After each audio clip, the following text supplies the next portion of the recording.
Then, 6 days before the Passover, Jesus came to Bethany, where Lazarus was, who had been dead, whom he raised from the dead. So they made him a supper there.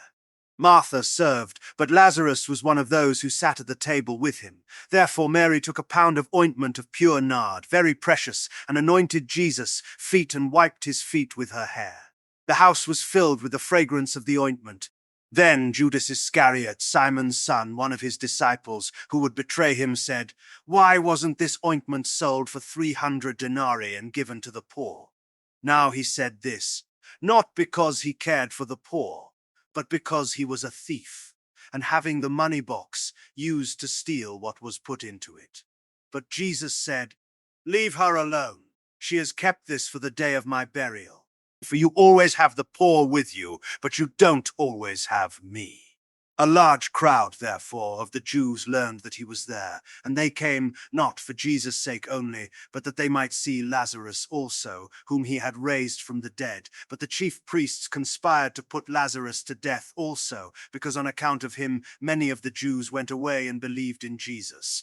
On the next day, a great multitude had come to the feast. When they heard that Jesus was coming to Jerusalem, they took the branches of the palm trees and went out to meet him and cried out, "Hosanna! Blessed is he who comes in the name of the Lord, the King of Israel." Jesus, having found a young donkey, sat on it. As it is written, "Don't be afraid, daughter of Zion. Behold, your king comes sitting on a donkey's colt."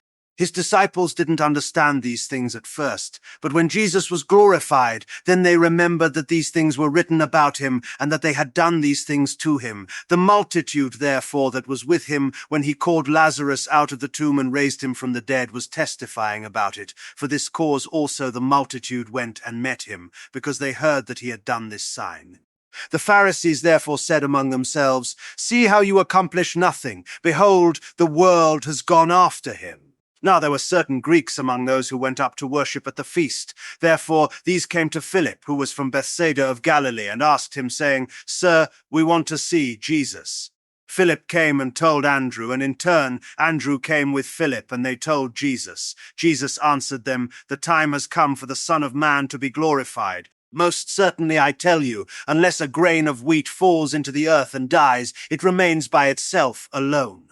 But if it dies, it bears much fruit. He who loves his life will lose it. He who hates his life in this world will keep it to eternal life. If anyone serves me, let him follow me. Where I am, there my servant will also be. If anyone serves me, the Father will honor him. Now my soul is troubled. What shall I say? Father, save me from this time. But I came to this time for this cause. Father, glorify your name." Then a voice came out of the sky, saying, "I have both glorified it and will glorify it again." Therefore the multitude who stood by and heard it said that it had thundered. Others said, "An angel has spoken to him." Jesus answered, "This voice hasn't come for my sake, but for your sakes. Now is the judgment of this world. Now the prince of this world will be cast out. And I, if I am lifted up from the earth, will draw all people to myself." But he said this, signifying by what kind of death he should die. The multitude answered him, "We have heard out of the law that the Christ remains forever. How do you say, 'The Son of Man must be lifted up'? Who is this Son of Man?" Jesus therefore said to them, "Yet a little while the light is with you. Walk while you have the light, that darkness doesn't overtake you. He who walks in the darkness doesn't know where he is going. While you have the light, believe in the light, that you may become children of light." Jesus said these things, and he departed and hid himself from them. But though he had done so many signs before them, yet they didn't believe in him, that the word of Isaiah the prophet might be fulfilled, which he spoke. "Lord, who has believed our report? To whom has the arm of the Lord been revealed?" For this cause they couldn't believe, for Isaiah said again, "He has blinded their eyes, and he hardened their heart, lest they should see with their eyes, and perceive with their heart, and would turn, and I would heal them."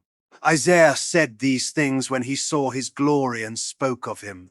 Nevertheless, even many of the rulers believed in him, but because of the Pharisees they didn't confess it, so that they wouldn't be put out of the synagogue, for they loved men's praise more than God's praise.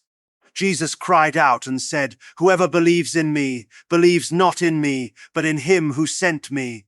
He who sees me sees him who sent me. I have come as a light into the world, that whoever believes in me may not remain in the darkness. If anyone listens to my sayings and doesn't believe, I don't judge him. For I came not to judge the world, but to save the world. He who rejects me and doesn't receive my sayings has one who judges him. The word that I spoke will judge him in the last day.